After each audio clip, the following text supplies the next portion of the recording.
ایک دن سرکار عالی وقار مکی مدنی تاجدار صلی اللہ تعالی علیہ وآلہ وسلم کے چہرہ مبارک پر بڑی خوشی کے آثار تھے۔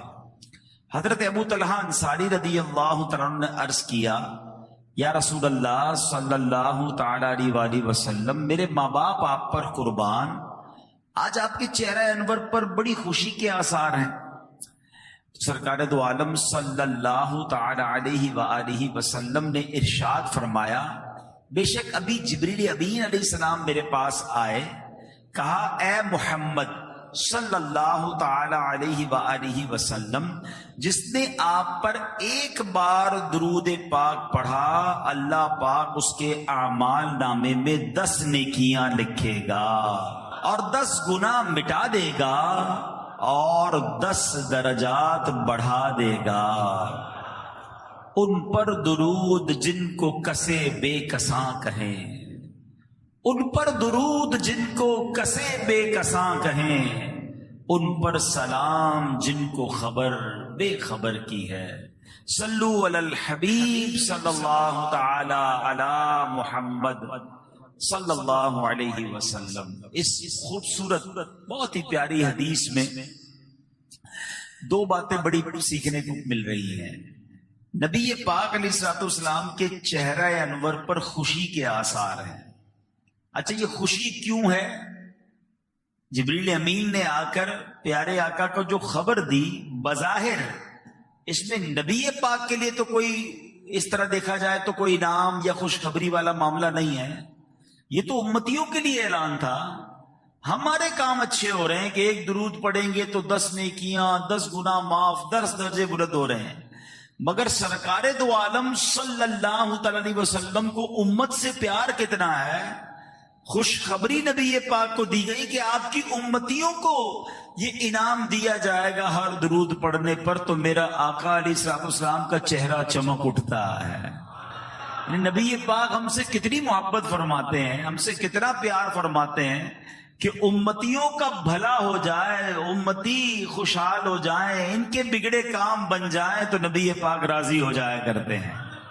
شاعر کہتے ہیں نا، آتا ہے فقیروں پہ انہیں پیار کچھ ایسا، آتا ہے فقیروں پہ انہیں پیار کچھ ایسا، خود بھیک دیں اور خود کہیں منگتا کا بھلا۔ بھیک بھی دے رہے ہیں اور دعا بھی دے رہے ہیں کہ منگتے کا بھلا ہو جائے۔ اب ہمارا کام بن رہا ہے، نبی پاک راضی ہو رہے ہیں۔ اچھا، دوسری خوبصورت بات کہ یہ بظاہر ہم شاید ریئلائز نہیں کر پاتے، ہم سمجھ نہیں پاتے کہ یہ نام کتنا بڑا ہے۔ ہاں، ہر درود پر 10 نیکیاں لکھ دی جائیں گی، 10 گناہ مٹا دیے جائیں گے، 10 درجے بلند کر دیے جائیں گے۔ اللہ کی بارگاہ میں درجہ بلند ہونا، یہ ان سے پوچھو جو سرکاری دفاتر میں نارملی کام کرتے ہیں، ایک گریڈ بڑھانے کے لیے، ایک درجہ بڑھانے کے لیے کتنی کوشش کرتے ہیں۔ اتنے سال نوکری کرنی پڑے گی، اتنا ایکسپیرینس ہوگا، فلاں کورس کریں گے، فلاں ٹیسٹ پاس ہوگا، پھر جناب آپ کا گریڈ بڑھتا ہے۔ بڑھتے بڑھتے بڑھتے سنا 21 22 23 گریڈ کے بعد گریڈ ختم ہو جاتے ہیں پاکستان میں۔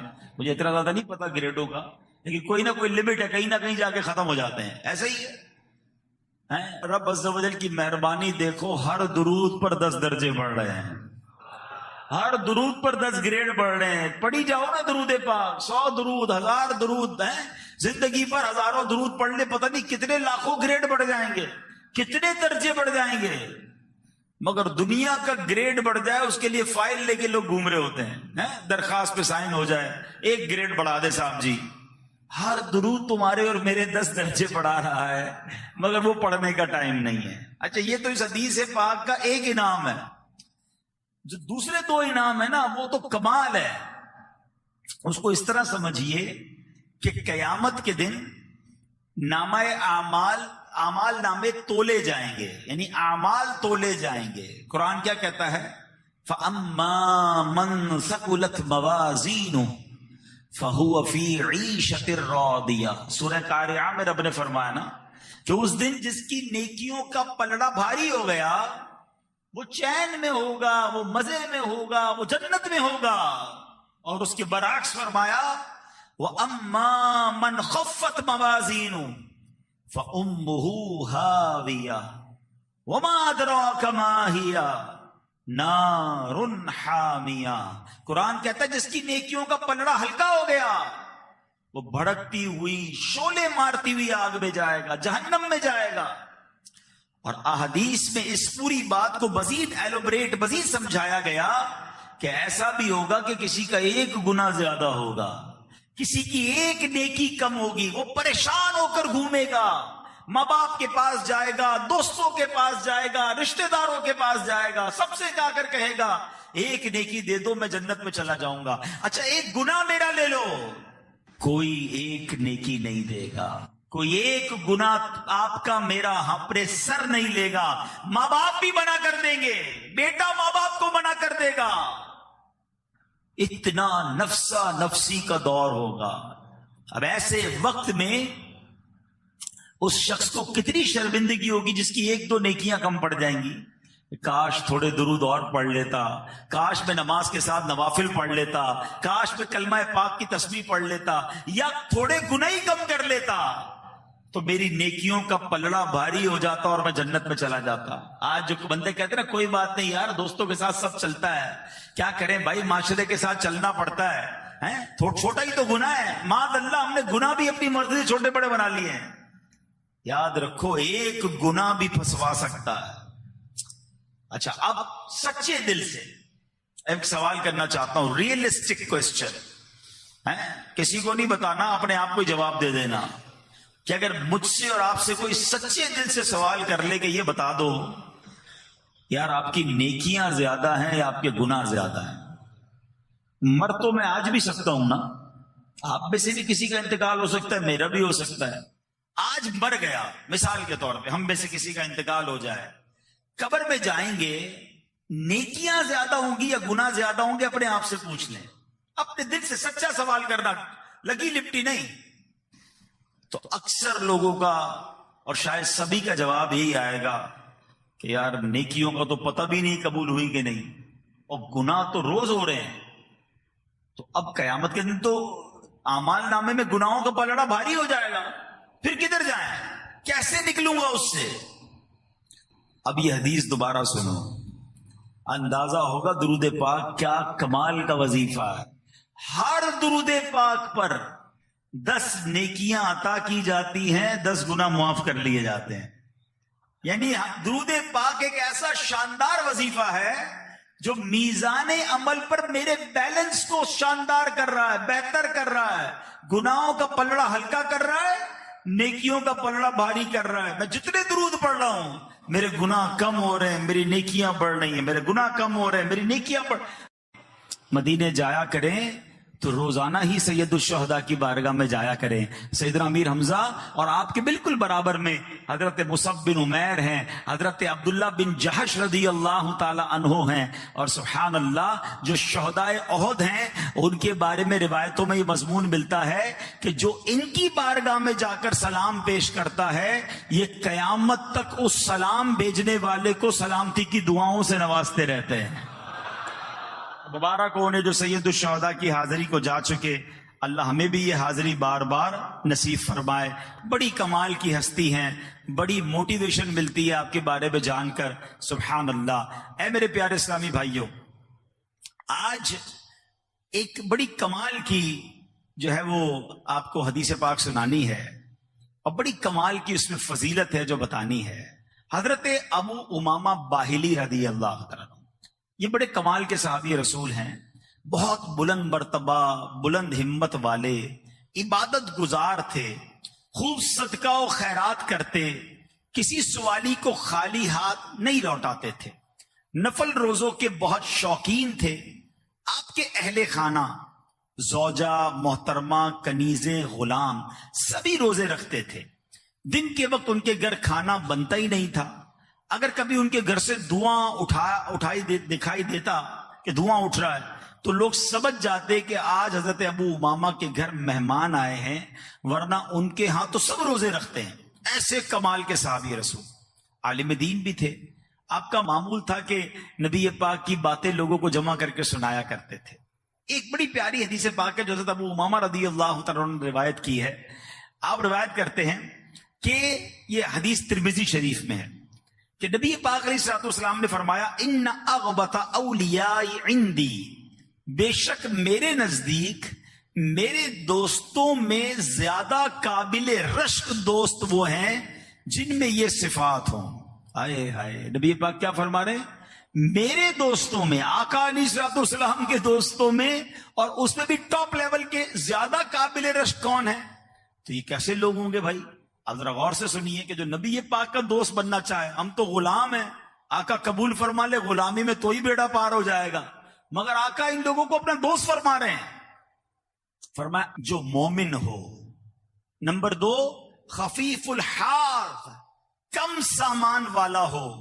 نمبر 3، ذو حظ من الصلاۃ، کثرت سے نماز پڑھنے والا ہو. نمبر 4، احسن عبادت ربی، اپنے رب کے اچھے انداز سے عبادت کرنے والا ہو. نمبر 5، وَأَطَاعَهُ فِي السِّرِّ، تنہائی میں اللہ پاک کی فرما برداری کرنے والا ہو. نمبر 6، وَكَانَ غَامِضًا فِي النَّاسِ لَا يُشَارُ إِلَيْهِ بِالْأَصَابِعِ، لوگوں میں چھپا ہوا ہو، اس کی طرف انگلیوں سے اشارے نہ کیے جاتے ہو. اور نمبر 7، وَكَانَ رِزْقُهُ كَفَافًا فَصَبَرَ عَلَى ذَلِكَ، اس کا رزق یعنی اس کی جو آمدن ہے بقدر کفایت ہو اور وہ اس پر صبر کرتا ہو. یہ 7 قسم کے لوگ، یہ 7 اوصاف ہیں اس بندے کے، یہ 7 کیٹیگری ہیں اس بندے کی کہ سبحان اللہ، آقا فرماتے ہیں کہ یہ میرے سب سے زیادہ قابل رشک دوست ہیں، دوست میں بھی اور قریب دوست ہیں. سبحان اللہ. ذرا غور کیجئے، کچھ نیکیاں ایسے ہوتی ہیں جس میں کہا جاتا ہے یہ نیکی کر لے تو جنت کی بشارت ہے. کچھ نیکیاں ہوتی ہیں جس کے بارے میں کہا جاتا ہے کر لے تو جہنم سے چھٹکارا مل جاتا ہے. کسی کے بارے میں فرمایا کہ یہ کام کر لے تو پل صراط سے آسانی سے گزر جائے گا. کسی کام کے بارے میں کہا جاتا ہے قبر کے عذاب سے بچ جائے گا. اللہ اکبر. یہ 7 اوصاف کیسے ہیں کہ جس میں شامل ہو جائیں، آقا فرماتے میرا قابل رشک دوست ہے.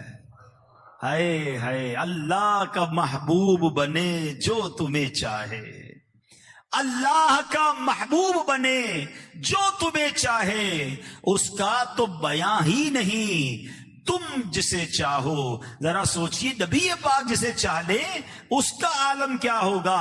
تو ہے میرے پیارے اسلامی بھائیوں، اور ایک بات اور یاد رکھیں، علماء فرماتے ہیں جس کو نبی پاک علیہ الصلوۃ والسلام اپنا دوست بنا لیں، اسے اللہ پاک اپنا ولی بنا لیتا ہے. اور جو ولی بن جائے اس کے بارے میں قرآن میں کیا فرمایا؟ الا ان اولیاء اللہ لا خوف علیہم ولا هم يحزنون. سن لو، بے شک اللہ کے ولیوں پر نہ کچھ خوف ہوگا اور نہ وہ غمگین ہوں گے. سبحان اللہ. نبی پاک علیہ الصلوۃ والسلام کے دوست کی شان کیا ہے کہ جو پیارے آقا کا دوست وہ اللہ کا بھی پیارا ہے. جو اللہ کا پیارا ہوتا ہے اس کی کیا شان ہوتی ہے؟ حدیثوں میں آتا ہے جو اللہ کا ولی ہو اللہ پاک اس کی خصوصی مدد فرماتا ہے. جو اللہ پاک کا دوست ہو اللہ پاک اسے گناہوں سے محفوظ رکھتا ہے. جو اللہ pاک کا دوست ہو اسے دنیا کی محبت سے بچایا جاتا ہے. جو اللہ پاک کا دوست ہو رب کریم اس کی چاہت کو رد نہیں کرتا. اللہ پاک کا ولی جو مانگے وہ عطا کیا جاتا ہے. اچھا، اب ذرا ان 7 اوصاف کو ہم تھوڑا تھوڑا سمجھتے ہیں تاکہ یہ 7 کون سی خوبیاں ہیں ہم کوشش کریں کہ ہمارے اندر بھی یہ خوبیاں آ جائیں. ایمان، پہلا وصف کیا ہے کہ وہ بندہ مومن ہو. یاد رکھیے، ایمان والا ہونا بڑی سعادت ہے.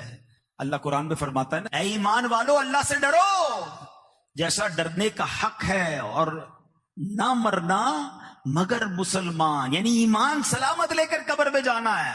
ہم اللہ سے آج دعا کرتے ہیں کہ اللہ سیکنڈ کے کروڑویں حصے میں بھی ہمارا ایمان ہم سے جدا نہ ہو، ہم ایمان سلامت لے کر قبر میں جائیں.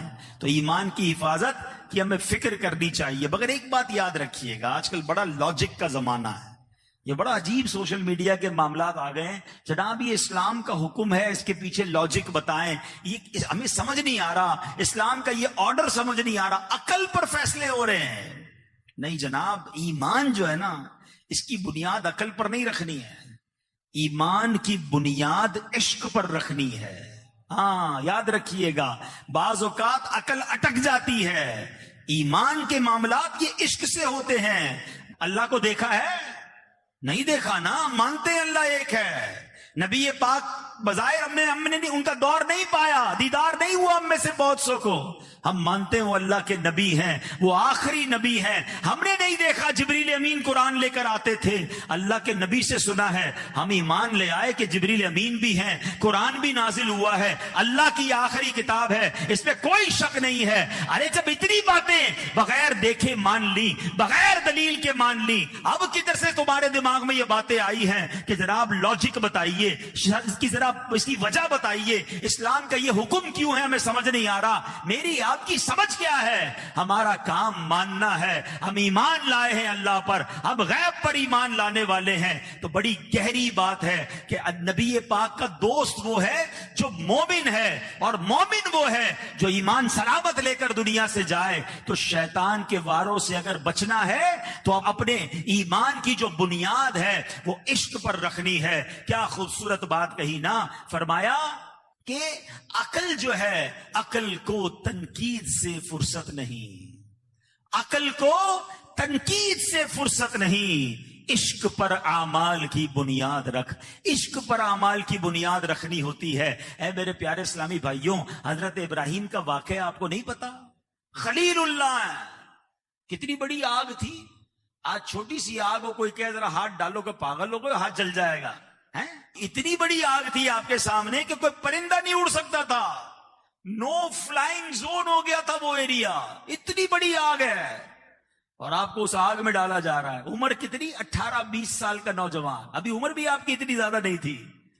عقل کیا کہہ رہی تھی؟ جاؤ گے تو جل جاؤ گے، سیکنڈوں کے اندر ختم ہو جاؤ گے. مگر عشق نے فیصلہ کیا کہ اگر یہی رب کی رضا ہے تو میں آگ میں جانے کے لیے بھی تیار ہوں. شاعر مشرق سے پوچھو نا، فرمایا بے خطر کود پڑا آتش نمرود میں. عشق کون کودا تھا؟ عشق کودا تھا، عقل نہیں. بے خطر کود پڑا آتش نمرود میں عشق. عقل تھی محو تماشائے لبے بام. ابھی عقل تو وہی کھڑی تھی، سوچ رہی تھی جاؤں نہ جاؤں. عشق نے اپنے کام کر دیا. وہ پنجابی شاعر کہتے نا، عشق دے چلے ہی نمبر لے گئے. ہاں عشق دے چلے ہی نمبر لے گئے. عقل منداں ایویں ہی عمرہ گالیاں. عقل مندے باتیں ہی کرتے رہ جاتے ہیں. تو ایمان ہے نا، وہ عشق پر اس کی بنیاد رکھنی ہے. سبحان اللہ. حضرت ابو عبید رضی اللہ تعالیٰ عنہ، کیا شاندار واقعہ ہے. میرے آقا کا معجزہ بھی ہے، اور ایمان کیسا ہونا چاہیے، یقین کیسا ہونا چاہیے. لوگ کہتے کیسے کہتے ہو کسی پر آنکھیں بند ہیں، کیسے کہتے ہو جناب آنکھیں کھولنی نہیں چاہیے. سنو نبی پاک کی تعلیم کیا ہے. اور سبحان اللہ، سنن دارمی کی حدیث ہے. وہ کہتے ہیں نبی پاک ان کے گھر پر دعوت پر آئے، حضرت ابو عبید کے گھر پر. ٹھیک ہے، ان کے گھر دعوت تھی، بکری کا گوشت بنایا.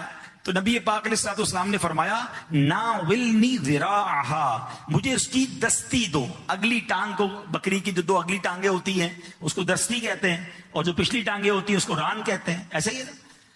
تو نبی پاک نے فرمایا مجھے اس کی دستی دو. پیارے آقا علیہ السلام کو دستی کا گوشت پسند تھا. کبھی کبھی آپ کوشش کیا کریں، اللہ پاک آپ کے رزق حلال میں برکت دے، اور موقع ملے تو کبھی سنت کی نیت سے دستی کا گوشت تناول بھی کیا کریں. تو حضرت ابو عبید رضی اللہ تعالیٰ نے دستی پیش کر دی. کچھ دیر بعد نبی پاک صلی اللہ علیہ وسلم نے فرمایا ناولنی ذراع، مجھے دوسری دستی دو، ایک اور دستی دو. حضرت ابو عبید نے دوسری دستی بھی پیش کر دی. نبی پاک علیہ السلام نے تھوڑی دیر بعد فرمایا کہ ناولنی ذراع، مجھے دستی دو. حضرت ابو عبید کہتے ہیں یا رسول اللہ، بکری میں تو دو ہی دستیاں ہوتی ہیں، وہ دونوں میں نے آپ کو دے دی ہیں. اللہ اکبر. نبی پاک نے کیا فرمایا؟ اس ذات کی قسم جس کے قبضے میں میری جان ہے، اگر تم خاموش رہتے اور جب تک میں تم سے مانگتا جاتا تم مجھے بکری کی دستی دیتے رہتے، بکری کی دستیاں ختم نہ ہوتی. اب نبی پاک فرما رہے ہیں، اب ذرا غور کیجئے کیا تربیت کی ہے صحابی رسول کی. عقل کیا کہہ رہی ہے کہ دو دستیاں ہیں، تیسری کدھر سے لاؤں؟ اور آقا فرما رہے ہیں یہاں عقل کا کام نہیں ہے، میں مانگتا رہتا تم دیتے رہتے، بکری کی دستیاں کبھی ختم نہ ہونی تھی.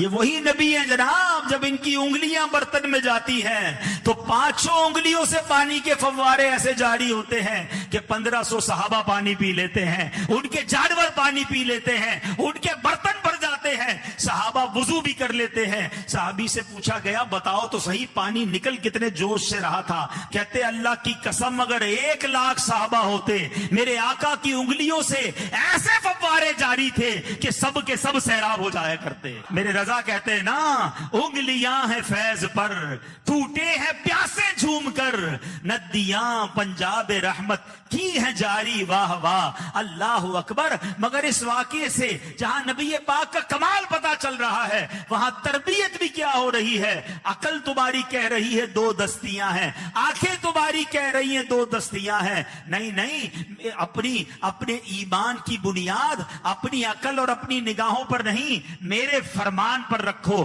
جب نبی پاک فرما رہے ہیں تمہارا کام تھا دیتے جاتے دستیاں کبھی ختم نہ ہوتی۔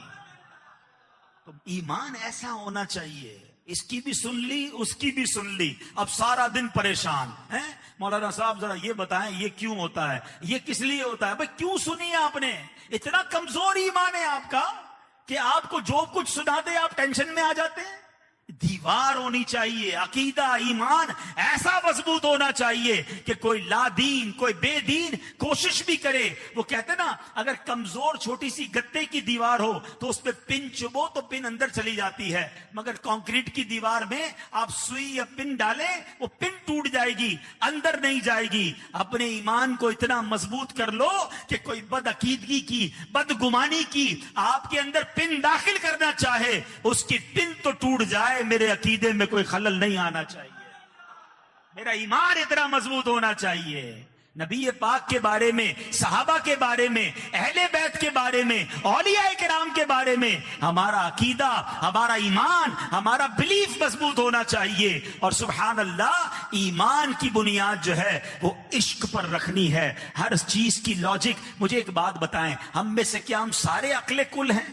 ہم خود کہتے ہیں یار یہ بندہ بڑا عقل مند ہے، اگلا ملتا ہے بندہ کہتا ہے یہ اس سے زیادہ عقل مند ہے، ارے باپ رے باپ یہ تو جینیس ہے۔ مگر بعض اوقات جو جینیس ہوتا ہے اس کی کوئی تحقیق ہوتی ہے، 50-100 سال بعد وہ غلط ثابت ہو جاتی ہے، نئی تحقیق آ جاتی ہے۔ تو یہ تو ہماری عقلوں کا حال ہے، اور ہم کہتے ہیں جناب ایمان کو بھی عقل پر تولیں گے، اللہ کی قدرت کو بھی عقل سے چیک کریں گے، اولیاء کرام کی کرامتوں کو بھی عقل سے سمجھیں گے۔ میری آپ کی عقل کی اوقات نہیں ہے، ہمارا کام عشق کے بنیاد پر اپنے عقیدے اور ایمان کو مضبوط رکھنا ہے، اور یہی ہمارے صحابہ کا انداز تھا، یہی ہمارے اولیاء کرام کا انداز تھا۔ مجھے ایک بات بتاؤ نا، ایک غزوہ عمر کے اسی غزوہ احد کی بات ہے، حضرت ابو قتادہ کی آنکھ باہر آ گئی۔ عقل کیا کہتی ہے؟ فوراً جاؤ ڈاکٹر کے پاس، فوراً جاؤ طبیب کے پاس۔ عقل سے فیصلہ کیا یا عشق سے فیصلہ کیا؟ آئے نبی پاک کے پاس، کہتے حضور آنکھ باہر آ گئی ہے۔ اللہ اکبر، عشق والوں کو دیکھو پھر نوازا کیسا جاتا ہے۔ میرے آقا نے پیسے دے کر نہیں کہا جاؤ کسی مریض کسی ڈاکٹر کے پاس جا کر علاج کروا لو، میرے نبی پاک نے اپنا لعاب دہن نکالا، حضرت ابو قتادہ کی آنکھ واپس لگائی، دعا فرماتے ہیں۔ اللہ اکبر، وہ دعا کا کمال تو دیکھو کہ حضرت ابو قتادہ کہتے ہیں جب سے نبی پاک نے یہ آنکھ لگائی ہے پہلی آنکھ سے زیادہ یہ آنکھ دیکھنے لگ گئی ہے۔ ان صحابہ میں عقل نہیں تھی، ان کے پاس لاجکیں نہیں تھی، یہ کیوں نہیں جاتے تھے کدھر ادھر؟ انہیں معلوم تھا بخدا خدا کا یہی ہے در، نہیں اور کوئی مفر مکر، جو وہاں سے ہو یہیں آ کے ہو، جو یہاں نہیں وہ وہاں نہیں۔ تو یہ ہوتا ہے عقیدہ کہ کون کون سے واقعات آپ کو سناؤں۔ عقل کچھ اور کہتی تھی، صحابہ کا عمل کچھ اور ہوتا تھا۔ یہ بتاتے تھے کہ ہم عقل کے پیچھے چلنے والے نہیں، ہم نبی پاک پر ہماری آنکھیں بند ہیں، پیارے آقا سے عشق ایسا کریں گے کہ انہی کی رضا کو رب کی رضا مانیں گے۔ حضرت ابوبکر صدیق سے زیادہ عقل مند کون ہے؟ ان سے بڑا عالم کون ہے؟ ان سے بڑا مفتی کون ہے؟ آپ خلیفہ اول ہیں، نبی پاک کے قریبی ساتھی ہیں۔ آپ کیا بھول گئے غار ثور کا واقعہ؟ نبی پاک علیہ الصلوۃ والسلام حضرت ابوبکر صدیق کی گود میں آرام کر رہے ہیں، حضرت ابوبکر صدیق کو سانپ نے کاٹ لیا۔ عقل کہتی ہے جان بچاؤ، جان بچانا فرض ہے۔ عشق کہتا ہے جان جاتی ہے تو جائے، نبی پاک کے آرام میں خلل نہیں آنا چاہیے۔ اور سننا ہے واقعہ، مقام صحبہ ہے، نماز عصر جا رہی ہے، ارے مولا علی تو ایسے عالم ہیں، آقا فرماتے میں علم کا شہر ہوں، علی اس کا دروازہ ہے، اللہ اکبر۔ مگر علی کا علم بتا رہا ہے کہ علم میں ایسا عالم ہونا چاہیے کہ اس کے فیصلے بھی عشق سے ہونے چاہیے۔ عقل کہہ رہی ہے نماز تو فرض ہے، عصر کی نماز تو اور زیادہ اہمیت والی ہے، مگر عشق کہہ رہا ہے نماز جاتی ہے تو جائے، نبی پاک کے آرام میں خلل نہیں آنا چاہیے۔ یہ سارے صحابہ بتا رہے ہیں عقل کو تنقید سے فرصت کہاں، عشق پر اعمال کی بنیاد رکھ۔ اللہ مجھے اور آپ کو سچا پکا مومن بنائے، عاشق رسول مومن بنائے، اور ہمیں اپنا ایمان سلامت لے کر قبر میں جانے والا بنا دے۔ بہت ساری باتیں یاد آ رہی ہیں، مگر ظاہر بیان کا ایک وقت بھی ہوتا ہے۔ اگلے پوائنٹ کی طرف چلتے ہیں۔ نبی پاک نے فرمایا کہ میرا جو دوست ہے، اس کے جو سب سے رشک والے جو دوست ہیں، اس کے 7 اوصاف ہیں۔ پہلا مومن، دوسرا فرمایا کم مال و عیال والا ہو۔ نبی پاک کے دوست پہ کیا فرمایا؟ خفیف الحاظ، کم سامان والا ہو، کیونکہ دنیا کا سامان زیادہ ہوگا نا، حرام کا ہوگا تو مار پڑے گی، اور حلال بھی ہوا تو حساب دینا پڑے گا۔ پچھلی آسمانی کتابوں میں اللہ پاک نے فرمایا اے ابن آدم، میں نے سب کچھ تیرے فائدے کے لیے بنایا اور تجھے اپنی عبادت کے لیے بنایا ہے۔ ہاں، پس اپنے مقصد تخلیق کو بھول کر جو تیرے لیے بنایا ہے اس میں دل نہ لگاؤ۔ کاش یہ بات سمجھ آ جائے کہ یہ دنیا ہمارے لیے، ہم دنیا کے لیے نہیں ہیں۔ وہ کہتے نا پانی کے اوپر کشتی چلے تو کنارے پہ لگ جاتی ہے، پانی کے اندر کشتی چلی جائے تو ڈوب جایا کرتی ہے۔ لوگ دنیا میں غرق ہو گئے، دنیا کے مال اور دنیا کے اسباب کے پیچھے اتنا نہ بھاگیں۔ جو آپ کی اور میری ضرورت کے لیے مل جائے اللہ کا شکر ہے، مگر ساری زندگی صرف دنیا نہیں۔ فرمایا کم سامان والا، کم جس کو کہیں کہ دنیا کے معاملات والا ہوگا، وہ نبی پاک کا دوست ہوگا۔ حضرت عیسیٰ علیہ السلام ایک پہاڑ کے قریب سے گزرے۔ اب سوچے پہلے کے لوگ کیسے تھے۔ ایک بوڑھا شخص ملا، عبادت پہ مصروف تھا۔ آپ نے کہا بابا جی آپ نے گھر کیوں نہیں بنایا اپنا، آپ بغیر گھر کے رہتے ہیں۔ بابا جی نے پتہ کیا کہا؟ کہتے ہیں کہ میں آپ سے پہلے نبیوں کی بھی میں نے خدمت کی ہے، مجھے بتایا گیا کہ میری عمر صرف 700 سال ہوگی۔ میں نے سوچا صرف 700 سال ہی دنیا میں رہنا تو گھر بنانے کی کیا ضرورت ہے، عبادت پہ زندگی گزارتے ہیں۔ 700 سال زندگی کا پتہ تھا انہیں، پھر بھی گھر نہیں بنایا۔ اور آج قبر میں پیر ہوتے بندہ کہتا ہے نیا گھر بنانا ہے، بعض اوقات دل ہی نہیں بھرتا ہے، حل من مزید، حل من مزید۔ اتنا دنیا میں غرق نہ ہو جائے، صرف اسی لیے نہیں آئے میں اور آپ ہیں۔ کاش یہ بات سمجھ آ جائے کہ یہاں 60-70 سال رہنا ہے اور قبر میں قیامت تک رہنا ہے، پتہ نہیں کتنے 100 کتنے 1000 سال۔ تو یہ بات سمجھ آ جائے اور ہم وہاں کی تیاری کرنے میں لگ جائیں۔ اے میرے پیارے اسلامی بھائیو، آگے فرمایا ذو حظ من الصلاۃ، کثرت سے نماز پڑھنے والا ہو۔ ادھر تو فرض نماز پڑھی نہیں جا رہی ہے، کاش ایسا ہو جائے کہ ہم فرض بھی پڑھیں، پھر سنتیں بھی پڑھیں، پھر نفل بھی پڑھیں، اشراق و چاشت بھی پڑھیں، اوابین بھی پڑھیں، اللہ کرے تو تہجد بھی پڑھیں۔ کیسے کیسے فضائل ہیں۔ ترمذی شریف کی حدیث میں ہے جو نماز فجر با جماعت ادا کرے پھر ذکر اللہ کرتا رہے یہاں تک کہ سورت بلند ہو جائے، پھر 2 رکعتیں پڑھے تو اسے پورے حج و عمرے کا ثواب ملتا ہے۔ ہاں 2 رکعت میں حج و عمرے کا ثواب ہے۔ اللہ کرے یہ چاشت کے نوافل میں نصیب ہو جائیں۔ پھر فرمایا جو چاشت کی 2 رکعتیں پابندی کے ساتھ ادا کرتا رہے اس کے گناہ معاف کر دیے جائیں گے، اگرچہ سمندر کی جھاگ کے برابر ہو۔ مغرب کے بعد اوابین کے فضائل کیا ہیں؟ حدیث پاک میں ہے جو مغرب کی 6 رکعتیں اس طرح ادا کرے کہ ان کے درمیان کوئی بات نہ کہے تو یہ 6 رکعتیں اس کے لیے 12 سال کی عبادت کے برابر ہوں گی۔ یہ نفلی عبادتوں کا ثواب ہے، اللہ عطا فرما دے۔ مدنی قافلوں میں سفر کرتے رہا کریں، ان نفلی عبادتوں کا وہاں میں عادتیں بھی بتائی جاتی ہیں، عادت پڑ بھی جاتی ہے۔ ماشاءاللہ جو نیک اعمال کا رسالہ فل کرتے ہیں روزانہ، اس پہ بھی یہ سوال ہے نا کہ کیا آپ نے اوابین پڑھے، اشراق و چاش کے نوافل پڑھے، تہجد پڑھی؟ اللہ کرے کہ یہ کثرت سے نماز پڑھنے والوں میں ہم شامل ہو جائیں۔ انعام کیا ہے کہ نبی پاک فرماتے میرا رشک لانے والا دوست ہے، عزیز دوست ہے، پیارے آقا اسے دوست کہہ رہے ہیں۔ تو اب سوچئے کہ میں کتنی اس کی فکر کرنی چاہیے۔ آگے فرمایا نبی پاک علیہ الصلوۃ والسلام نے کہ اگلا وصف کیا ہے؟ فرمایا تنہائی میں بھی اپنے رب کی فرما برداری کرنے والا ہو۔ ہائے ہائے ہائے، کاش ایسا ہو جائے کہ ہم اکیلے میں بھی رب سے ڈریں۔ آج دنیا والے دیکھ لیں، اس بات کی ٹینشن تو ہے، ابو نہ دیکھ لیں، بھائی نہ دیکھ لیں، محلے والے نہ دیکھ لیں، شہر والے نہ دیکھ لیں، اللہ دیکھ رہا ہے، اس کی کوئی پرواہ نہیں۔ ایک حدیث سنیے، میں نے آج حدیث پڑھی نا، ادھر جا کے لگتی ہے، جملہ سنیے گا۔ اللہ کے نبی علیہ الصلوۃ والسلام فرماتے ہیں، ان کے پاس ایک صحابی آئے، کہتے یا رسول اللہ صلی اللہ تعالی علیہ وسلم مجھے کچھ نصیحت کیجیے۔ تو نبی پاک نے فرمایا اللہ پاک سے ایسے حیا کرو جیسے اپنی قوم کے نیک شخص سے حیا کرتے ہو۔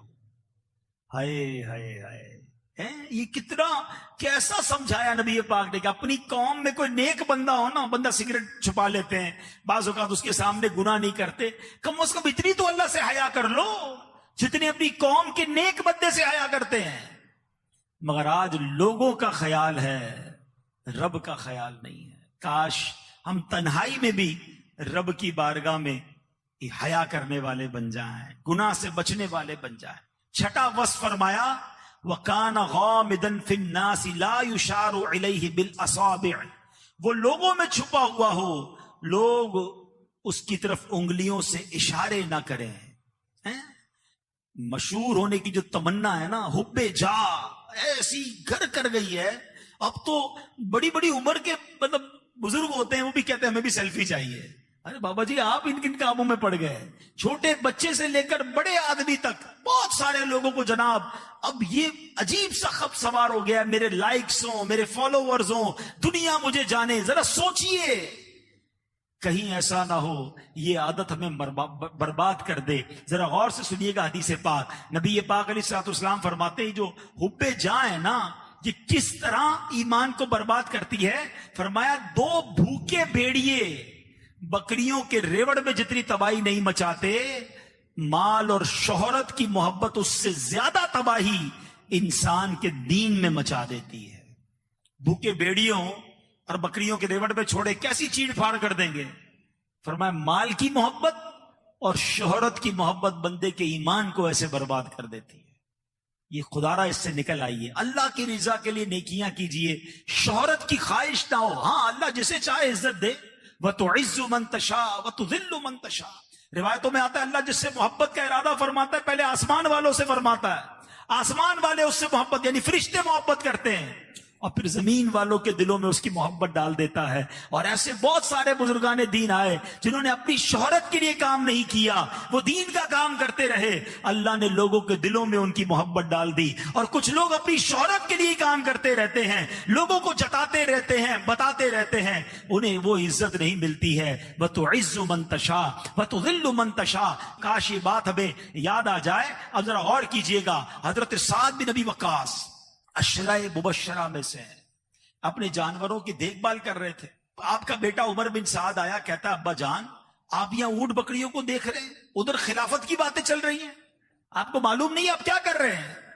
حضرت سعد بن ابی وقاص نے اس کے سینے پر ہاتھ مارا، فرمایا اس کو چپ ہو جا۔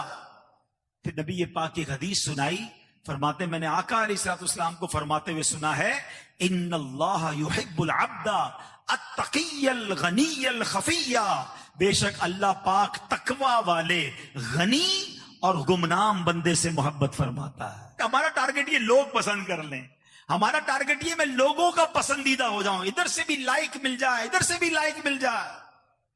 مزہ یہ ہے کہ اللہ پسند فرما لے، میں اللہ کا پسندیدہ ہو جاؤں، اس کے حبیب کا پسندیدہ ہو جاؤں۔ ایک بات یاد رکھیے گا، یہ جو سوشل میڈیا کا بھوت سوار ہے نا، ایک جملہ سن جاؤ آج، لوگوں کے لائک کے لیے ایسا کام مت کرنا کہ اللہ رسول کی بارگاہ میں ان لائک ہو جاؤ۔ اگر ادھر ناپسندیدہ ہو گئے نا، چاہے تمہارے کروڑوں لائکس ہیں، مارے جاؤ گے. اور نارملی تو لاکھوں کروڑوں لائکس کے لیے لوگ گناہوں والے کام کر رہے ہیں نا, کیونکہ نیگیٹو بات کریں گے تو مشہور ہوں گے, لوگ سنیں گے, لوگ دیکھیں گے, لوگ انجوائے کریں گے. میں کسی کو ستاؤں گا, پرینک کروں گا, الٹی بات کروں گا تو لوگ خوش ہوں گے, مجھے اس کے ڈالر ملیں گے. سوچئے وہ سوشل میڈیا کے کلپ بنانے والے, آپ مر جائیں گے, یہ کلپ باقی رہے گا. جب تک لوگ دیکھتے رہیں گے آپ کو قبر میں بھی گناہ ملتا رہے گا. ایسے گناہ جاریہ والے لائک کیا کرنے ہیں؟ مشورہ یہ ہے, بے شک دنیا میں مجھے کوئی پسند نہ کرے, اللہ رسول کی بارگاہ میں پسندیدہ ہو گیا نا, وہاں سے لائک مل گیا کہ یہ میرا مقبول بندہ ہے, یہ میرا پسندیدہ بندہ ہے. آقا فرمائے یہ میرا دوست ہے. خدا کی قسم زندگی وصول ہے. آخری بات, اللہ کے حبیب علیہ الصلوۃ والسلام فرماتے ہیں کہ وہ 7واں وصف کیا ہے اس کا؟ فرمایا وَكَانَ رِزْقُهُ كَفَافًا فَصَبَرَ عَلَى ذَلِكَ, بقدر کفایت روزی پر صبر کرنے والا ہو. اللہ پاک اسے جتنا رزق دے اس پر قناعت کرنے والا ہو, اس پر خوش رہنے والا ہو. سبحان اللہ. اور یہاں میرے بہت سارے بھائی ایسے ہوں گے, مجھے اندازہ ہے, مڈل کلاس کے, اور بعض میرے وہ بھائی بھی ہوں گے جن کا بڑا مشکل سے گزارا ہو رہا ہوگا, کچھ قرضے میں بھی میرے بھائی ہوں گے, کچھ روزگار کے مسائل کا بھی شکار ہوں گے. آپ یقین کریں, میں نے کتنی بار یہ حدیث پڑھی ہے, مگر جب جب پڑھی ہے ایک خوشی بھی دل میں داخل ہوتی ہے اور ایک عجیب سا غم بھی داخل ہو جاتا ہے. خوشی آپ سب کے لیے کیا ہے, پہلے میں وہ سناتا ہوں. وہ حدیث سنیے. اگر آپ مالی تنگی میں ہیں, ہاتھ تنگ ہے, تنخواہ پوری نہیں ہوتی ہے, قرضہ نہیں ختم ہو رہا, پسند کے کھانے نہیں کھا پاتے, اچھے کپڑے نہیں لے پاتے, پسند کی گھر آپ نہیں لے پائے, خدا کی قسم اس حدیث کو سنو, یہ کتنا بڑا انعام ہے. اللہ کے حبیب علیہ الصلوۃ والسلام فرماتے ہیں من رضی من اللہ بالیسیر من رزقی رضی اللہ منہ بالقلیل من العمل. آقا فرماتے ہیں جو اللہ پاک کے دیے ہوئے تھوڑے رزق پر راضی ہو جائے گا, اللہ پاک اس کے تھوڑے عمل پر راضی ہو جائے گا. خدا کی قسم یہ سودا مہنگا نہیں ہے, یہ سودا مہنگا نہیں ہے. اگر دنیا میں تھوڑا رزق ملے اور میرا رب میرے تھوڑے عمل پر راضی ہو جائے, مجھے پکڑے نہ, مجھ سے حساب نہ ہو, مجھے مار نہ پڑے, مجھے کہہ دیا جائے کہ میرے اس بندے کو جنت میں داخل کر دو, یہ سودا مہنگا نہیں ہے. ارے دنیا میں محل ہو, دنیا میں گاڑیاں ہو, دنیا میں پیسہ ہو, اور قیامت کے دن سوال ہو جائے کہ ایک ایک نعمت کا حساب دو, اب تمہیں ہر سوال کا جواب دینا پڑے گا, کیسے دیں گے؟ اس حدیث میں شکر کرنے والے غریبوں کے لیے انعام ہے اور گناہ گار امیروں کے لیے پیغام بھی ہے کہ دیکھو اللہ تھوڑے رزق پر جو راضی ہوتا ہے نا, اس کے تھوڑے عمل پر بھی راضی ہو جاتا ہے. مگر جو بہت سارا رزق جسے دیا گیا ہے, جسے بہت ساری نعمتیں دی گئیں, اگر اس سے حساب لیا گیا, اس سے زیادہ عمل مانگا گیا, تو کدھر جائے گا وہ؟ تو یہ سوچنا ہے. تو اے میرے غریب اسلامی بھائیوں, شکوہ نہ کیا کرو. ایک جملہ یاد رکھنا, یہ نہیں کہا کہ اللہ نے جس کو تھوڑا دیا اس کے تھوڑے عمل پر راضی ہوگا, یہ نہیں فرمایا. جو تھوڑے رزق پر راضی ہو جائے, راضی رہنا ہے, شکوہ نہیں کرنا, کمپلین نہیں کرنی ہے. انشاءاللہ وہاں وہ دیا جائے گا.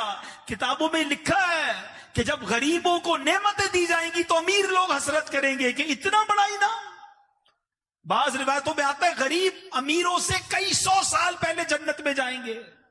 سوچے نہیں, یہ سودا مہنگا نہیں ہے.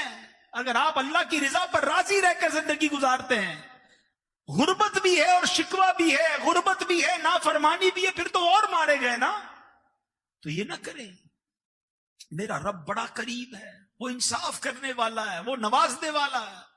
بلکہ یہاں تک آتا ہے کہ جو تکلیف میں زندگی گزارتے ہیں نا, مصیبت زدہ, فرمایا جب مصیبت زدہ کو قیامت کے دن انعام دیے جائیں گے نا, بڑے بڑے انعام دیے جائیں گے, پہاڑ جتنے انعام دیے جائیں گے, تو جو خوشحالی والی زندگی جنہوں نے گزاری ہوگی نا, وہ کہیں گے کاش، تمنا کریں گے کاش دنیا میں ہمیں کینچیوں سے کاٹا جاتا.